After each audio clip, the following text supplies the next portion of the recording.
Hello engineer से कैसे आप सभी। इंजीनियर से मैं कॉर्पोरेट ट्रेनर मनोज उपाध्याय स्वागत करता हूं आपका सिविल गुरुजी के इस ऑनलाइन प्लेटफॉर्म में, जहां कि हम सिविल इंजीनियर्स को सिविल इंजीनियरिंग से रिलेटेड स्किल्स सिखाते हैं। बहुत सारे इंजीनियर्स के कमेंट्स आ रहे थे कि हमको इंटरव्यू रिलेटेड क्वेश्चन आप बताइए, जिसमें कि जो एक तो टेक्निकल बेस्ड क्वेश्चन होते हैं, एक थ्योरेटिकल बेस्ड क्वेश्चन होते हैं इंटरव्यू में। तो उसके रिगार्डिंग हम ये वीडियो लेके आए हुए हैं। तो ये वीडियो इस इंटरव्यू क्वेश्चन की जो सीरीज है वो कंटिन्यू चलेगी, इसलिए आपसे रिक्वेस्ट है कि आपको अगर इंटरव्यू क्रैक करना है तो ये जो सीरीज चलने वाली है इसमें आप पूरा अच्छे से इन सभी वीडियोज को देखें, जिससे कि आपका जो इंटरव्यू है वो जल्दी क्रैक हो जाए और आप इंटरव्यू में कॉन्फिडेंट महसूस कर पाएं। तो जल्दी से हम वीडियो को शुरू करते हैं।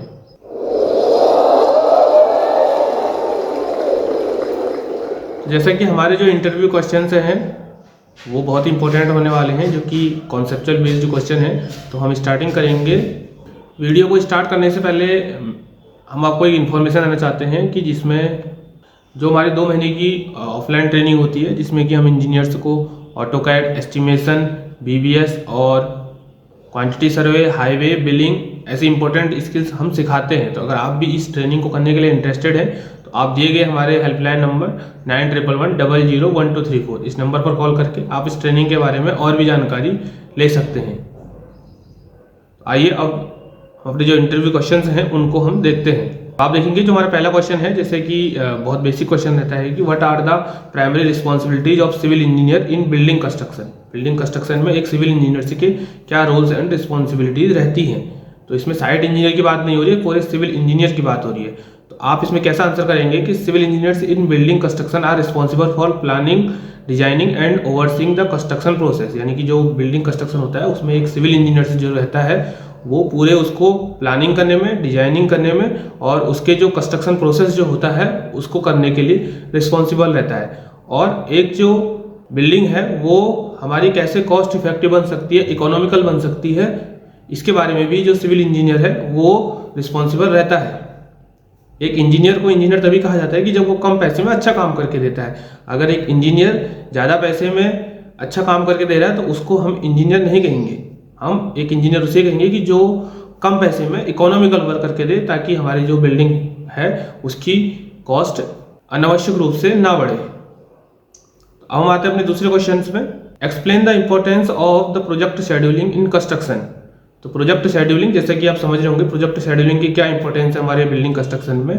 तो कोई भी शेड्यूलिंग, अगर हम कोई भी काम करते हैं तो उसके लिए शेड्यूलिंग होना बहुत जरूरी है। तो वैसे ही जो बिल्डिंग कंस्ट्रक्शन है उसके लिए भी शेड्यूलिंग होना बहुत जरूरी है, जिससे कि हम जो हमारे जो एक्टिविटीज है बिल्डिंग कंस्ट्रक्शन में होने वाली जो प्रोसेस है उसको हम कैसे करेंगे और हमारी जो रिसोर्सेज है उसको हम कैसे एलोकेट करेंगे, हमारा जो प्रोजेक्ट है वो टाइम पर कैसे कंप्लीट हो, इसके लिए भी हमारा जो शेड्यूलिंग है वो काम आता है। और कोई भी चीज़ शेड्यूल करने पर वो हम टाइम के अंदर ही उसको कंप्लीट कर सकते हैं। और जो प्रोजेक्ट शेड्यूलिंग होता है ये एक बहुत इंपॉर्टेंट पार्ट होता है, जो कि प्रोजेक्ट मैनेजर लेवल का रहता है। और इसमें जैसे कि जो प्रोजेक्ट मैनेजर होता है और जो वहाँ के सीनियर इंजीनियर होते हैं वो सब बैठ के इसको प्लानिंग करते हैं और उसी हिसाब से जो कंस्ट्रक्शन वर्क है उसको स्टार्ट किया जाता है और उसका जो टारगेट है उसको समय रहते हुए कंप्लीट कर लिया जाता है। तो हम चलते हैं अपने नेक्स्ट क्वेश्चन में।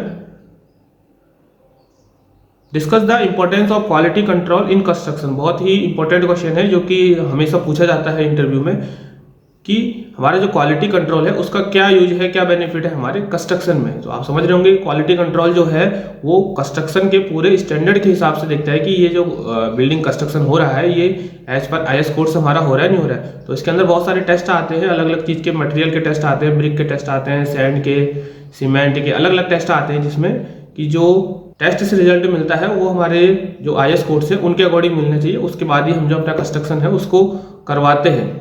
ऐसा करने से हमको जो अपना कंस्ट्रक्शन मिलता है वो बिल्कुल हाई क्वालिटी का, बहुत ही इफेक्टिव और बहुत ही और अच्छा और मजबूत कंस्ट्रक्शन हमको मिलता है। अब चलते हैं नेक्स्ट क्वेश्चन पर। How do you ensure safety on a construction site. बहुत ही इंपॉर्टेंट क्वेश्चन है कि सेफ्टी से रिलेटेड आप क्या चीज़ जानते हैं और सेफ्टी क्या चीज़ होती है। तो जैसा कि safety on a construction site is insured through proper training, implementation of safety protocols, regular inspection and the use of personal protective equipment.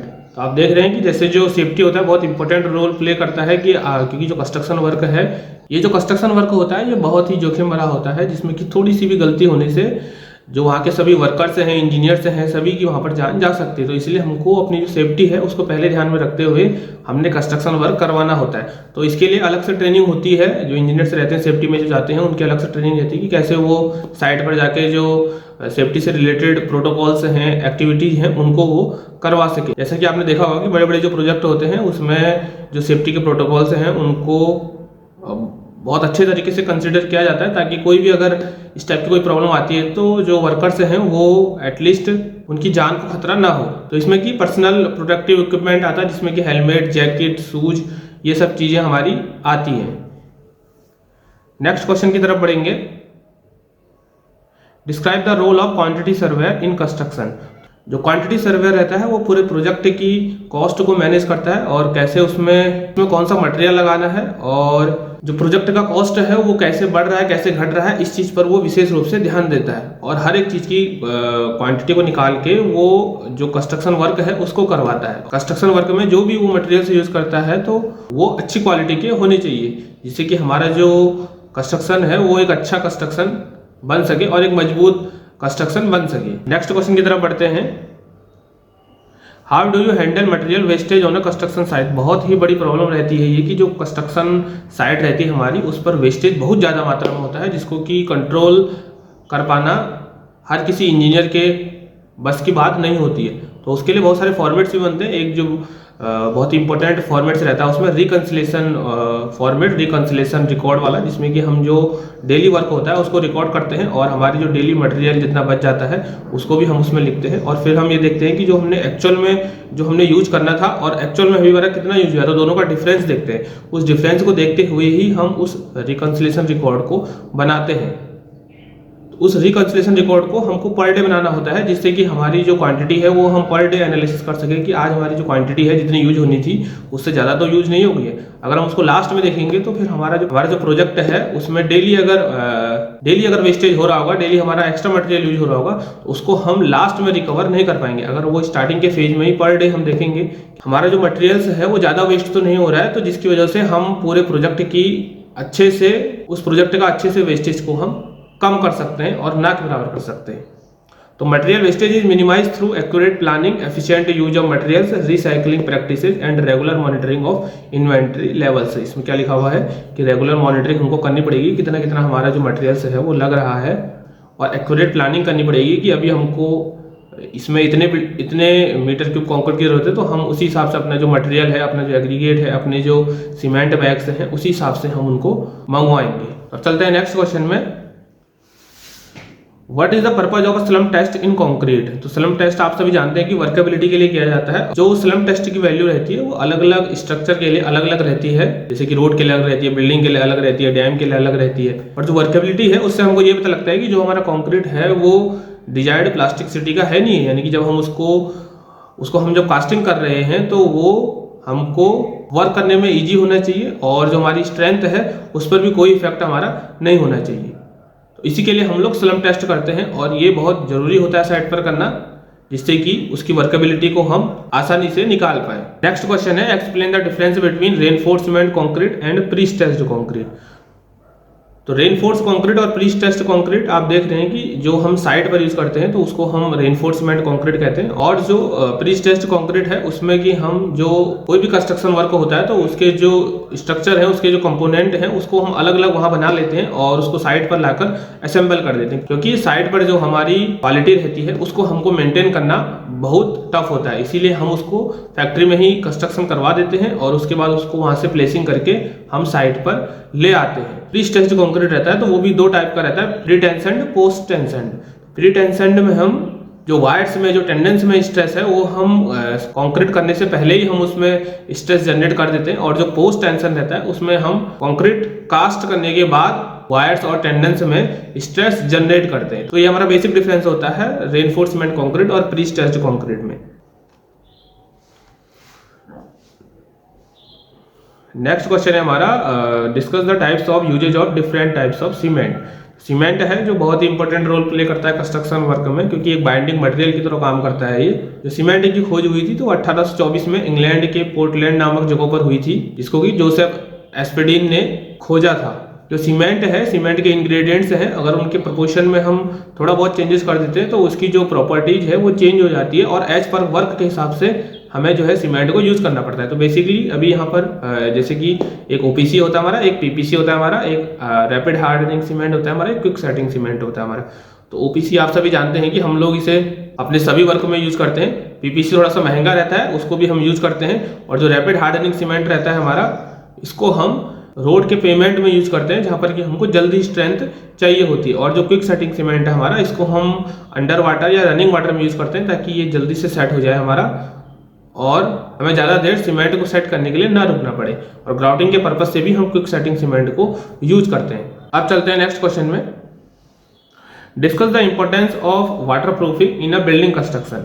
तो हमारा जो बिल्डिंग है उसमें वाटर प्रूफिंग भी अलग अलग जगहों पर होती है, तो उसकी क्या इंपॉर्टेंस है, इस क्वेश्चन के माध्यम से इंटरव्यूअर आपसे पूछ सकता है। तो waterproofing protects structure from water damage. It involves applying membranes और coatings to prevent water penetration, insuring the longevity of the building. तो हमारा जो वाटर प्रूफिंग रहता है, तो जहां पर भी हमको लगता है कि यहाँ से लीकेज हो सकता है, यहाँ पर हमको यहाँ से वाटर पूरे स्ट्रक्चर को खराब कर सकता है, तो वहां पर हम पहले ही वाटर प्रूफिंग कर देते हैं, जिससे कि हमारा जो स्ट्रक्चर है उस पर जो डैम्पनेस है वो अननेसेसरी नहीं आती है। तो जैसे कि हमारा जहाँ पर भी वाटर रिलेटेड वर्क रहता है, जैसे कि बाथरूम में, टॉयलेट में, तो वहाँ हम पहले ही वाटर प्रूफिंग कर देते हैं। अगर हमने स्ट्रक्चर बनाते टाइम हमने वाटर प्रूफिंग नहीं की है और बाद में अगर हमको कोई प्रॉब्लम आती है, तो बाद में अगर हम वाटर प्रूफिंग करते हैं तो उसके लिए हमको स्ट्रक्चर को तोड़ के और उसको फिर से रिनोवेट करा के हमको वाटर प्रूफिंग करवानी होती है। तो वो बहुत ही डबल खर्चा आप कह सकते हैं उसको करने में हमारा आ जाता है। इसलिए हमको यही प्रैक्टिस फॉलो करनी चाहिए कि जब भी हम अपनी बिल्डिंग बना रहे हैं या कंस्ट्रक्शन वर्क करवा रहे हैं, तो वाटर प्रूफिंग रिलेटेड जो भी एक्टिविटीज़ है वो हम कंस्ट्रक्शन के टाइम पर ही कर लें, ताकि हमारी जो कॉस्ट है वो अनावश्यक रूप से ना बढ़े। तो आपने देखा होगा कि जैसे हमने आपको इंपॉर्टेंट जो 10 क्वेश्चन है जो कि कॉन्सेप्चुअल बेस पर होते हैं, वो हमने आपको इस वीडियो के माध्यम से बताए हैं। और ऐसे वीडियो अब हम डेली आपके लिए इस चैनल पर लाते रहेंगे। तो इसलिए अगर आपने अभी इस चैनल को सब्सक्राइब नहीं किया हुआ है तो इस चैनल को आप सब्सक्राइब कर लीजिए और जो नोटिफिकेशन बेल है उसको भी आप ऑन कर लीजिए, ताकि जब भी ये वीडियो आएंगी तो आपको प्रॉपर उसका नोटिफिकेशन आए और आप जल्दी से जल्दी इंटरव्यू के जो क्वेश्चन हैं उनको सीखकर अपना जो जॉब है उसको ले सकें।